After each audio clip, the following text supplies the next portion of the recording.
Tēnā tātou, nau mai, whakatau mai ki tēnei kaupapa, ki ngā kai whakarongo, ki ngā kai mā takitaki, piri mai ki tēnei kaupapa mātou. Spilling tea with rangatahi. So I'm joined by the naturally beautiful, fabulous Tāmoko artist, Wairangiringi Toi, also known as Teens. Can you just let us know no hea koe, ko ai koe, no hea koe?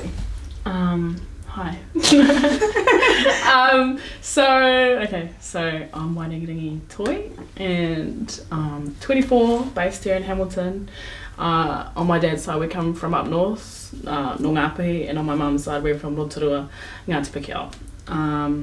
And I am a female Tāmoko artist. Nice. Here in Hamilton. Nice one. She's a bit of a trailblazer, female Tāmoko artist. Love it. So I think just to start off, if you could give people who don't follow you on Insta, don't follow you on social media, a background of your mahi and maybe how you got into it. Okay. Yeah, just to start. I would say that my story is quite different from other people in terms of how I got started. The typical story is like, you're born an artist and like, you've been doing art like since you were the tiniest child. But for me, I was born into the world of art, I would say, because obviously my dad, Gordon Toi, is a Tāmoko artist, and my whole life I've ever existed, moko has been a part of it. So I wouldn't say it was inevitable that I would get into it, because I have siblings and I always thought that, one of them would do it.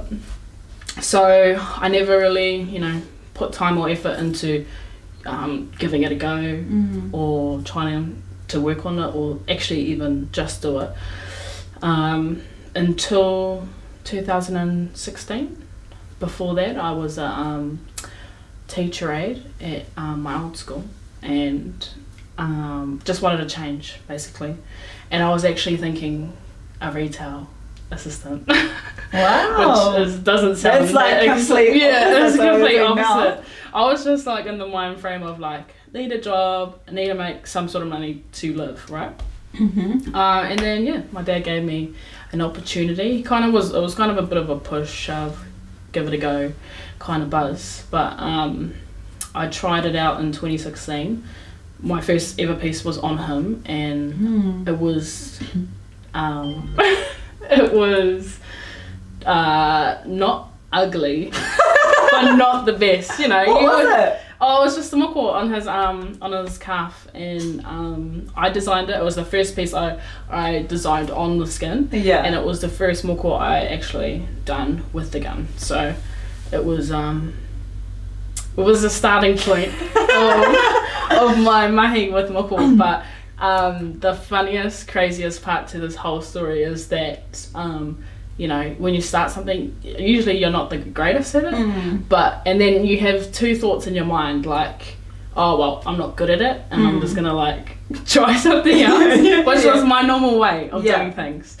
But I went to option 2 in my mind, and it was like, oh, actually, it's not the best, but I think that if I put some time into figuring it out and learning this, that I might be really great, which is really not a common thought in my mind. So I thought, well, if my brain is telling me that, then I'm gonna just go with it. And it's 2019 now, so still doing it, and I've been loving it even more every year since. Is it like seeing your gradual progress every year, or just with the actual application itself, or with my process, or my own growth as a person?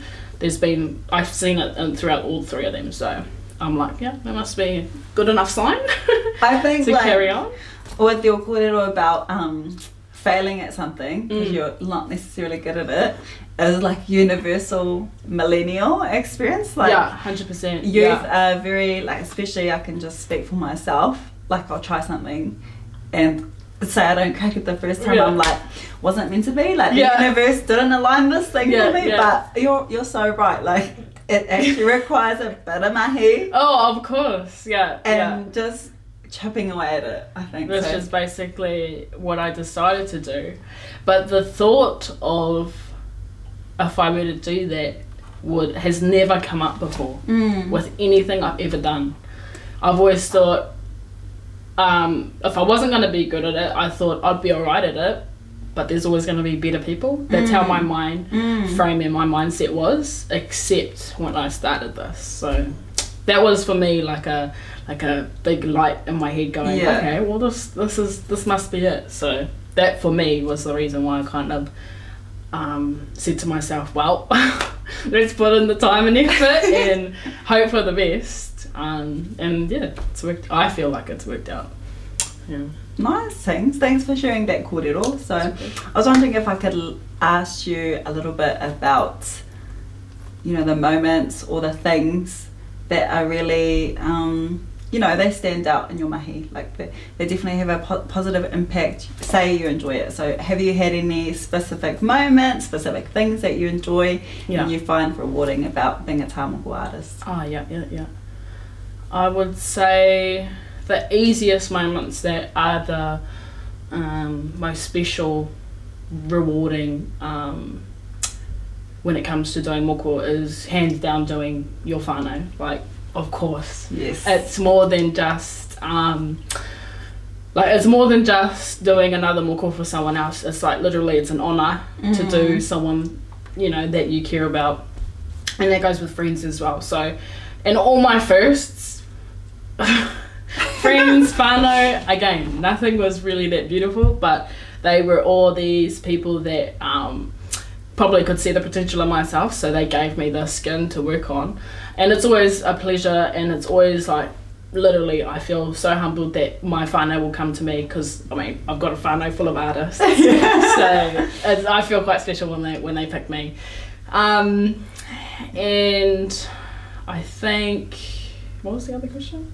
Just like, what have you found most rewarding in the mahi? So one is obviously with doing on whānau. That's hands down the easiest I could pick. But I think another rewarding thing would be that I'm able to apply this kind of art on everyone, on absolutely everyone, whether you are Maori, non-Maori, whoever, and share the story that they have and be able to, take what they've said to me and gift them with this piece that can sometimes like literally change their mindset in life or help them pass something that's that they're struggling with, and like it's kind of like a healing sort of thing. I would say. So to me it's just I feel grateful that people choose to come to me and that I can put their story permanently on their skin. That's pretty cool. There's so many styles out there. There's hundreds. Hard out. And they choose moko one, and then they choose me. So I'm like, all of it is a privilege, to be honest. Yeah, I think I've seen like gradually, because you're friends with my cousin Okirua, like gradually just seeing your style improve, like the lines even, like so it's been really like a privilege for me to stalk you on social media and see your growth too. Yeah, well, I even get like messages from people like that I don't even know that say that, which is like, obviously your own whānau and friends are going to be cheering you on. Cheering you on and stuff. So it's always nice to hear that from a stranger, because they're looking in from like another part, everyone else is in my bubble and they're kind of on the outside looking in, and they can see these differences in this progress within my mahi. And I think the most important thing though, besides having fun and friends that support you and these random people online that got my back and stuff, is that I see it. I see my own progress, and that's something that helps me kind of continue with this mahi, is that I can physically, literally see it. So that helps. I feel like very privileged facilitating this discussion, because you're actually dropping some real talk, spilling some real tea for the whānau out there. Actual real tea. So I was just wanting to head into, like, I don't want to be a negative Nancy. Yeah. But obviously, like in whatever you do and whatever spaces you move in, there are always going to be challenges. That's just a part of life. Like as a Tāmoko artist, as a female Tāmoko artist, it like, have you identified any challenges, or have you had to overcome anything in particular with being in this space? Heaps. Honestly, there's actually heaps, and it's so funny because it can be a day-to-day kind of, you know, there's always forever going to be, you know, that, you know, in life there's that positive and negative, so it's inevitable that there will be that. So for me, my personal ones, I think, have been like my own challenges with negativity and all that is one, being an artist that comes out of a whānau of artists. For me, that's probably my biggest struggle, because one of my biggest kind of thing that I do is compare, which I mean we all do. Everyone does.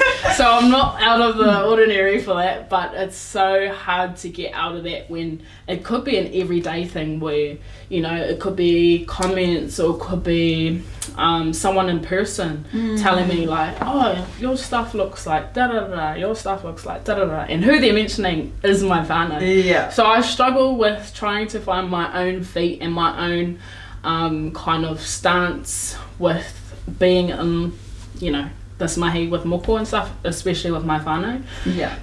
Who are my biggest supporters, but you know, sometimes having their name and their rep behind me kind of is it puts these big expectation on myself, and like these huge, I feel like these huge ass shoes that I need to fit.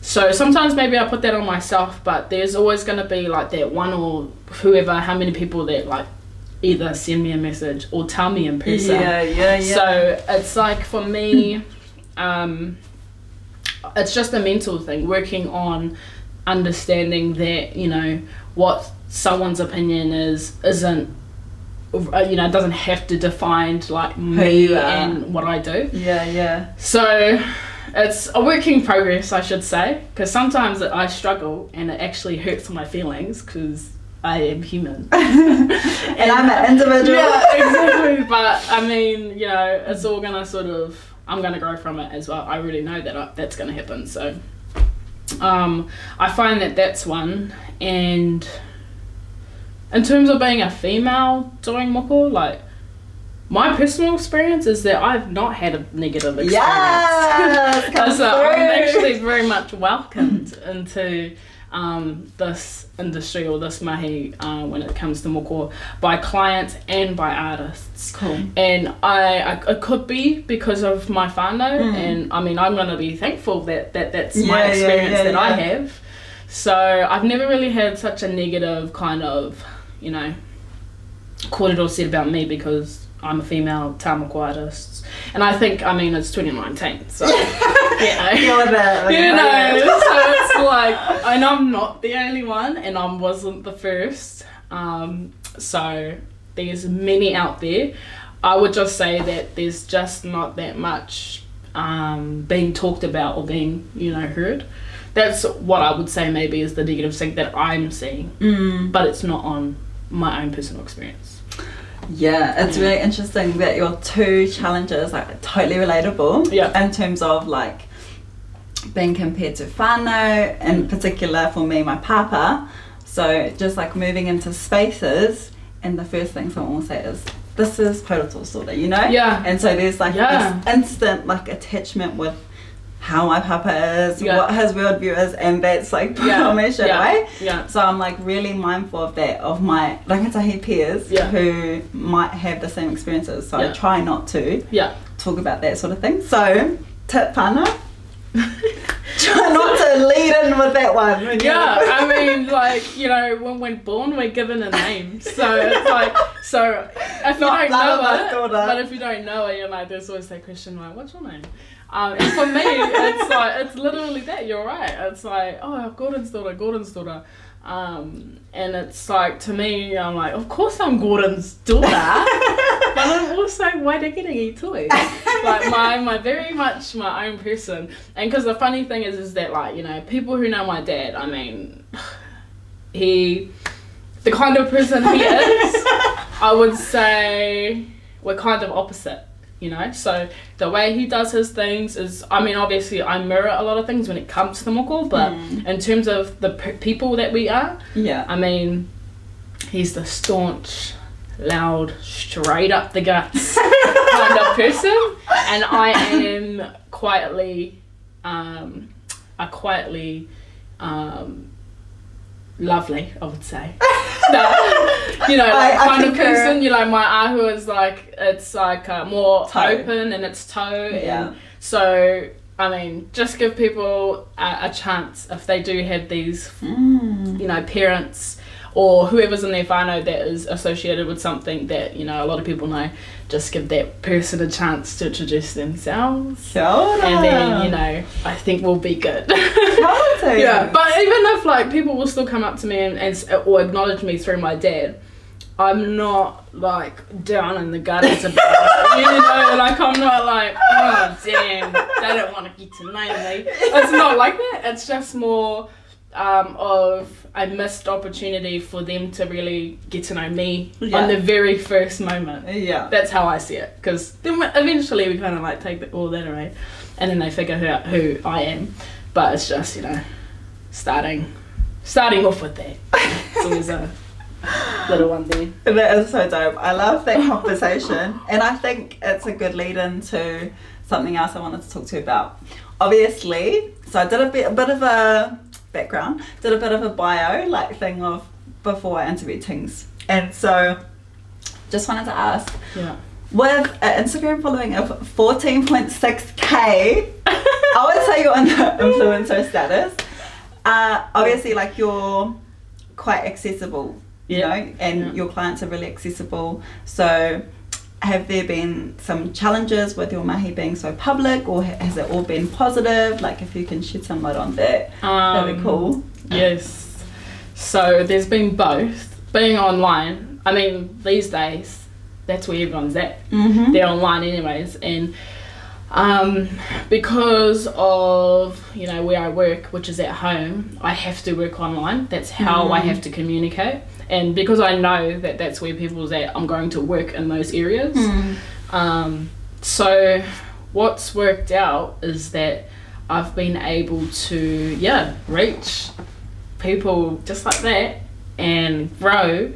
And it's so, like, literally Instagram, it's so instant that people can share your stuff, can see your stuff, can comment on your stuff, can tag, and everything is on Instagram that can happen quite instantly. So I'm grateful for that, because it's actually really shared me with the world, because I can't necessarily do that in my own house. I mean, if you're in a studio based sort of thing, in a shop, I mean, that's different. You get people walking every single day, you say hello to them. But in my own home, it's different. So I have to be on there, and I like being on there. It's actually good. And then kind of the con to that, or the negative thing is that, you know, you put all of you online, and sometimes you get some negativity on your page, whether it's like commenting on a piece that I've done, or just being straight out rude and stuff, and it may even through my stories or a private DM or something like that, just where it'll come wherever, which is sometimes hard to take on, but I have no idea who they are. They're probably some weirdo behind some weird phone or weird computer, so I really don't try to take it on as much, because take it personal.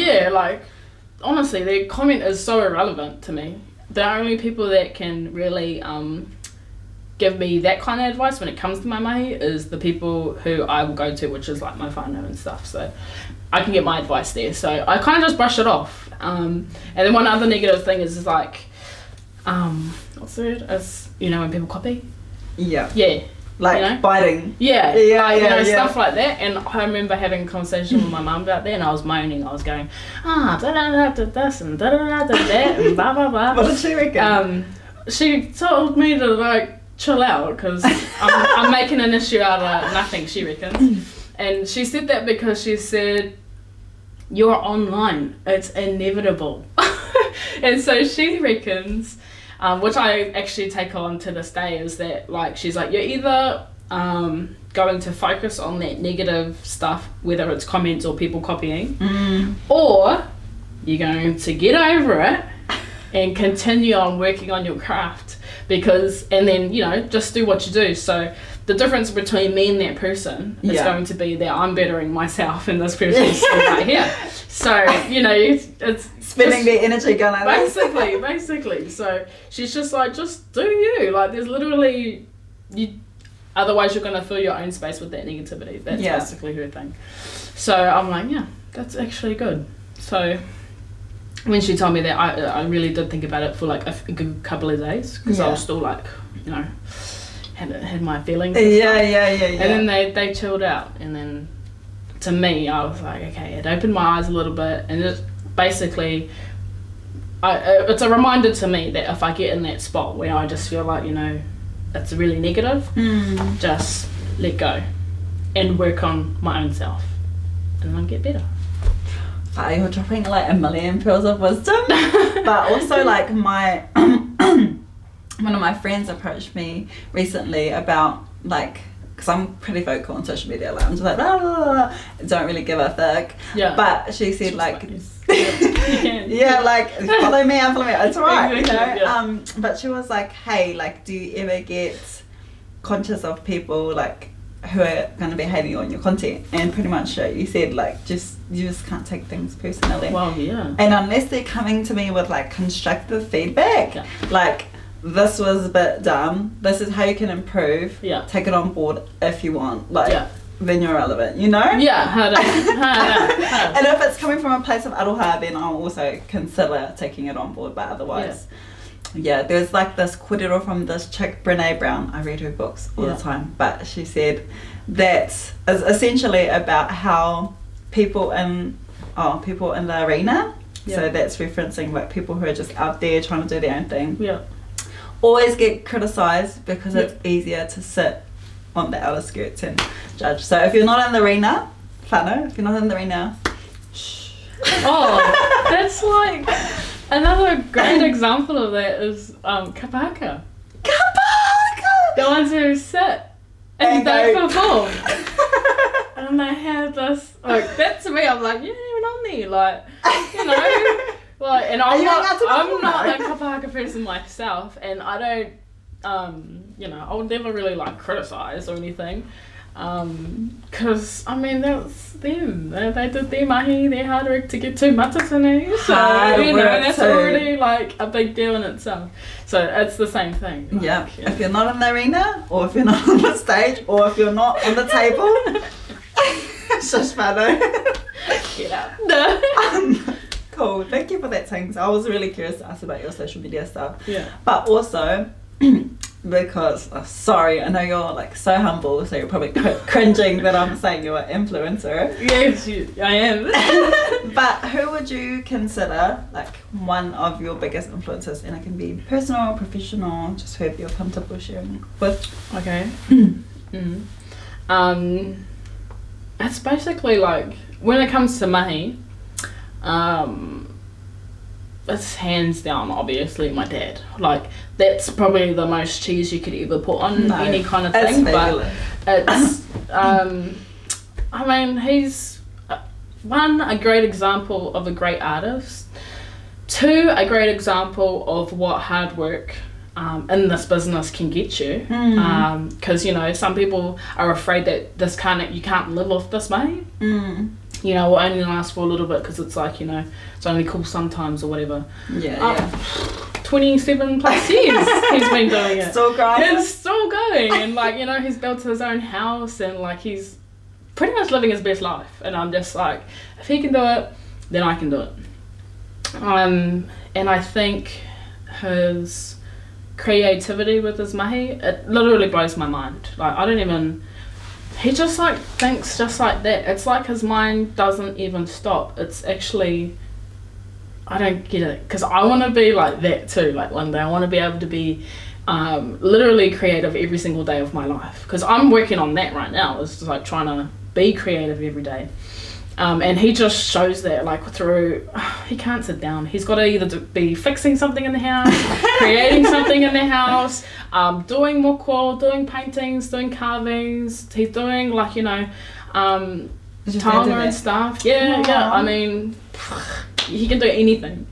And it's all because, one, he's obviously gifted and talented. Yeah. Those are the ones that I said are born. Yeah. You know, that's him. He's one of those that were born. And he's a hard working man. And people take that for granted sometimes, and they don't actually see how much hard work he puts into it. So again, I'm sure he'll get the criticism and stuff, but like honestly, he's crazy hardworking, crazy creative, and that's something that I admire in him with my mahi and stuff, because I'm like, man, he's doing so good, and I want to be at that level at some point in my life. You definitely will be. And he's cool. He's like a book of advice anyway, so he's always got these funny ass like you know, quotes and stuff. And he's kind of the person to like drop a quote, and then you're like, what does it mean? Like, you know, like, what is he trying lying to in your bed like, yeah, like, I don't know what he's trying to tell me. And then like, he's the type of person to be like, you'll figure it out. You know, like the one, you know, one day. not even unpack it with No, it's all about you kind of, he just gives you something and you work with it and you figure it out, and it's kind of true. Wow. So, yeah, so that's him. Well, I'm talking about my mahi. Just wanted to do a huge mihi to you things. Nau I tākoha mai I nei taonga, I nei pito kōrero I pāna ki tō huarahi. I really appreciate it. I feel like I learned a lot about you as an introvert, as a Tāmoko artist, as a daughter of someone who's, you know, known for their craft. Yeah. Can relate. And just generally like the values that you live by, which was probably the most meaningful for me. Cool. Love and appreciate authentic people, and definitely got that vibe from you throughout this film. So let's just too many nice things being said about me. I don't know how to react. So I don't know where you went. Help me out. Let's do a bit of a cheers, and thanks for watching and listening, whānau. Ka kite.